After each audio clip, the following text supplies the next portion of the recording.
Hey, what's up guys? I'm back! After so many months, we have a new video. I've been putting off this video but finally, I found the time to make it. But before that, gusto ko mag-shoutout sa lahat ng mga subscribers na 35,100 plus and growing. Thank you for your support! Yay! What is flattering is that some of you message me during online bar reviews and even in person to tell me that you are a subscriber of this channel. Like 2 weeks ago, I gave a lecture on banking laws, foreign investments, and business organizations in Cebu City. And one of you approached me during the break telling me na subscriber kita. Aww. And when I asked if worth it pa rin ba na umattend sa lecture ko in person, ang sabi mo naman, oo, iba pa rin ang nakikita at naririnig ako in person. So thank you for the support. I hope you stay subscribed and please share this channel para mas marami pa ang matutulungan. So with that, let's start the video.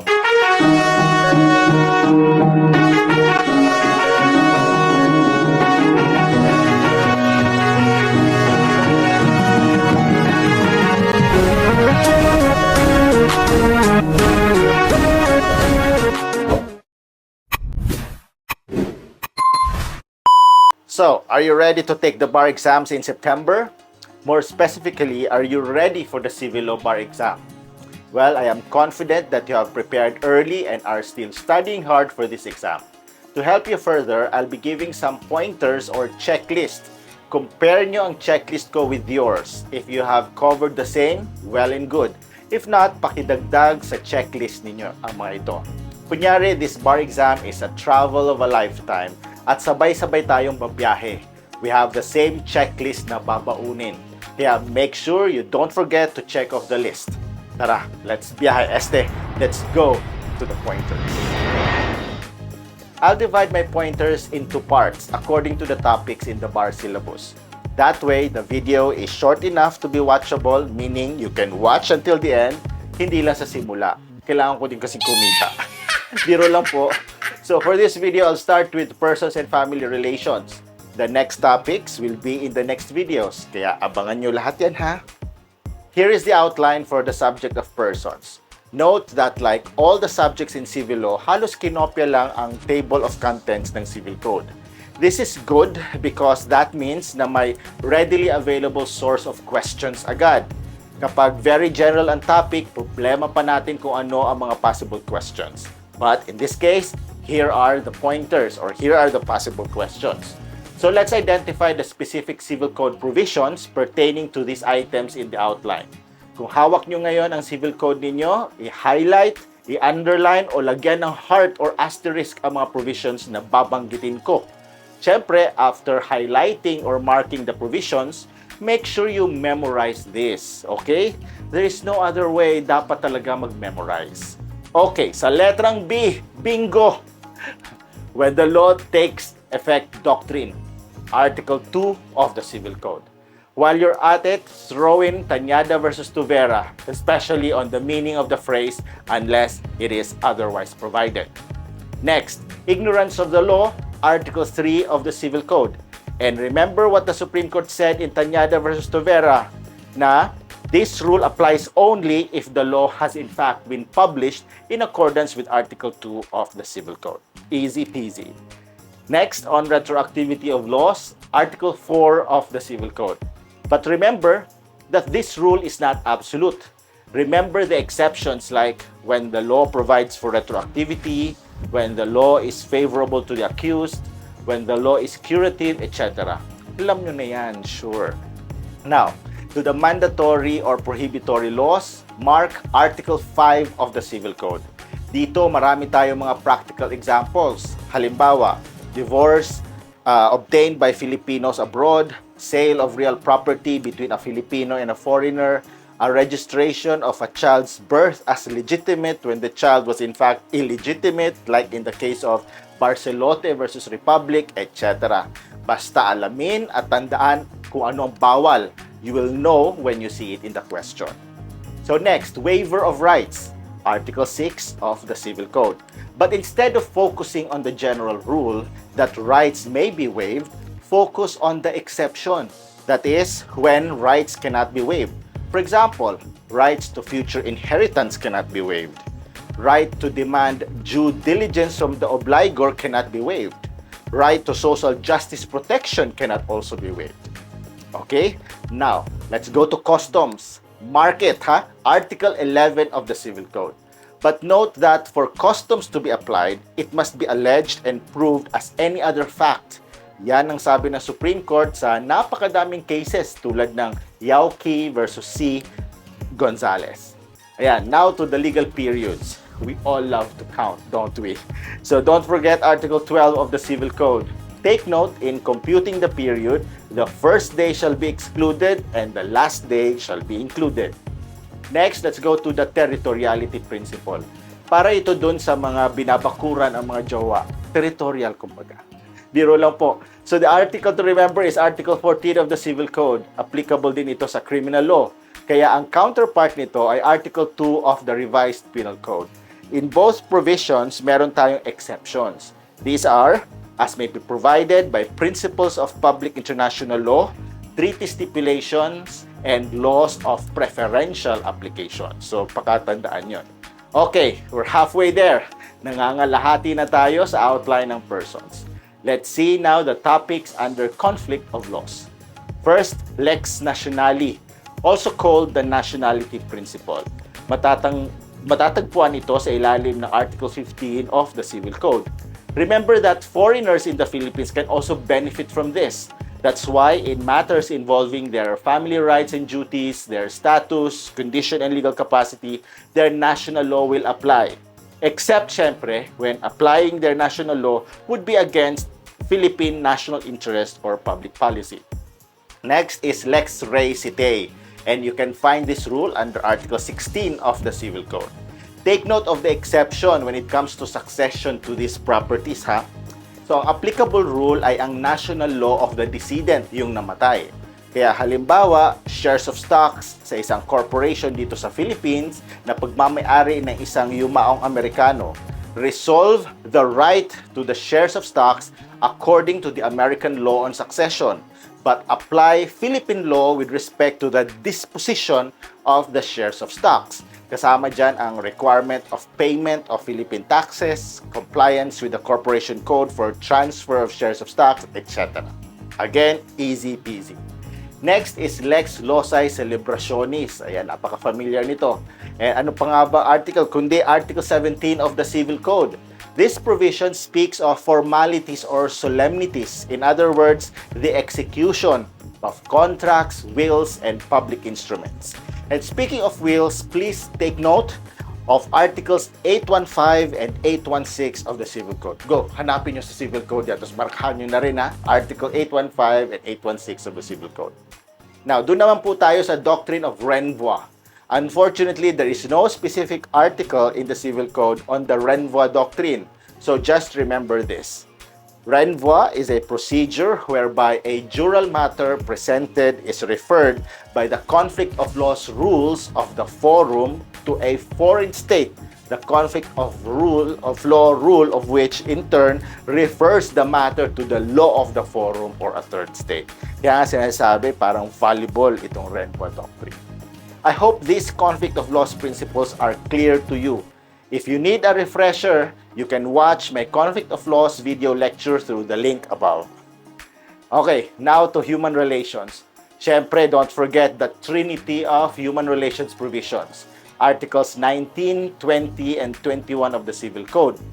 As related to the topic of persons, take note that these are the standards in the exercise of a right and in the performance of a duty.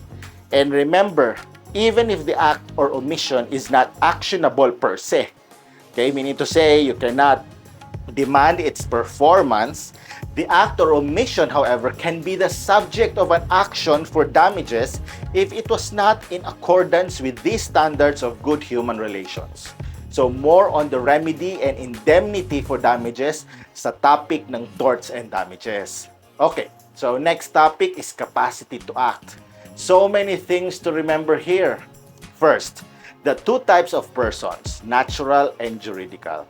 Article 1327 of the Civil Code, Article 234 of the Family Code, and Republic Act 6809. They all provide, well, at least together, they provide that the age of majority, hence capacity to act, is 18 years old.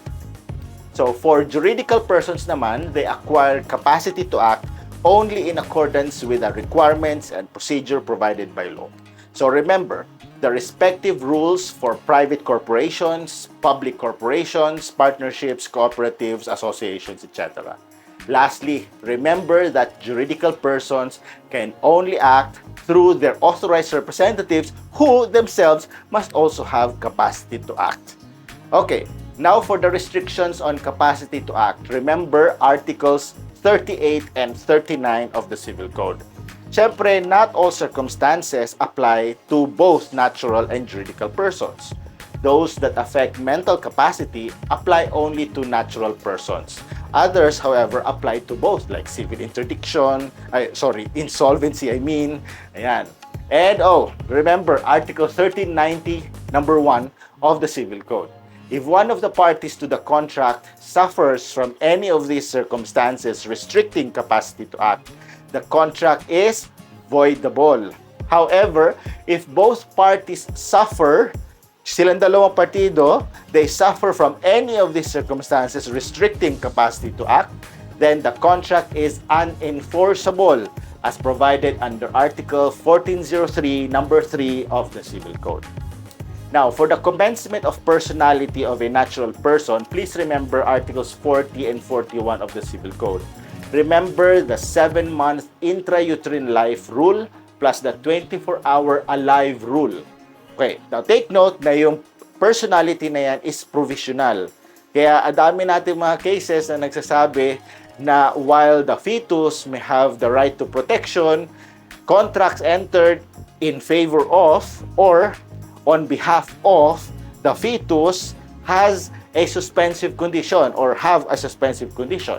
And that the condition must be or is that the child must be born alive. Okay, so just play it in your head kung paano yan. So when you see it in the problem, then you know what to do. You know how to rule on the question. Okay, for juridical persons, again, legal personality is determined by the law applicable to the juridical person. For example, partnerships acquire legal personality from the execution of the contract. Corporations acquire legal personality from the issuance of a certificate of registration. Okay, now let's talk about death, the end to personality. Not necessarily the end to everything, because alam nyo naman, some rights, except those that are personal, of course, some rights are transmissible even after death. Okay, so let's talk about death as the end to personality. Unahin natin ang juridical person. Article 47 of the Civil Code provides that juridical persons lose their personality upon dissolution. For natural persons, remember Article 42 of the Civil Code, which speaks of death. However, take note that death can be actual and presumptive. Later on, I will talk about absence. No? I will discuss, in that topic, I will discuss presumptive death. So, for presumption of survivorship, isa lang ang tatandaan, Article 43 of the Civil Code. It's quite hilarious that even in death, may competition pa rin. According to the provision, he who alleges that he died first must prove that he died first. Of course, the dead will not rise again to prove that he has died. So, yung mga buhay ang magpapatunay kung sino ang unang namatay. For what purpose? Well, obviously, for successional rights. Sa madaling sabi, awayang mana. Hay, bala kayo dyan. What's in a name? Well, we have a law on surnames. First, remember that we have a patriarchal rule on lineage. So as a rule, children, both boys and girls, will adopt the surname of their father. But when a girl grows up to be a woman and gets married, then remember Article 370 of the Civil Code. Take note, however, that the rules on the surname of a married woman are not mandatory, considering that the law uses the word may.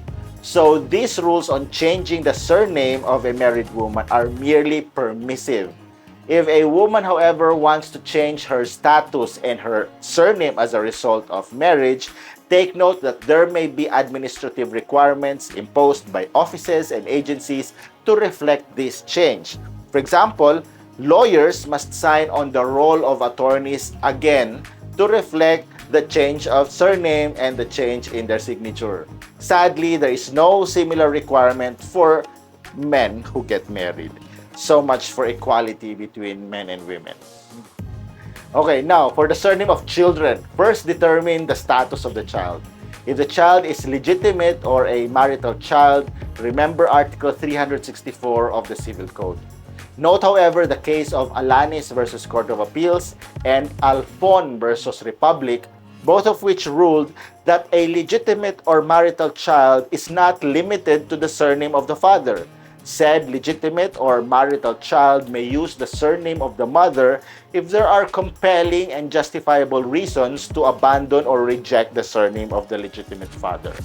As for the illegitimate child or non-marital child's surname, the rule is found under Article 368 of the Civil Code and Article 176 of the Family Code. In both provisions, the illegitimate or non-marital child shall ang ginamit, hindi may, shall use the surname of the mother. Remember, however, Republic Act 9255, which allows the illegitimate or non-marital child to use the surname of the illegitimate father.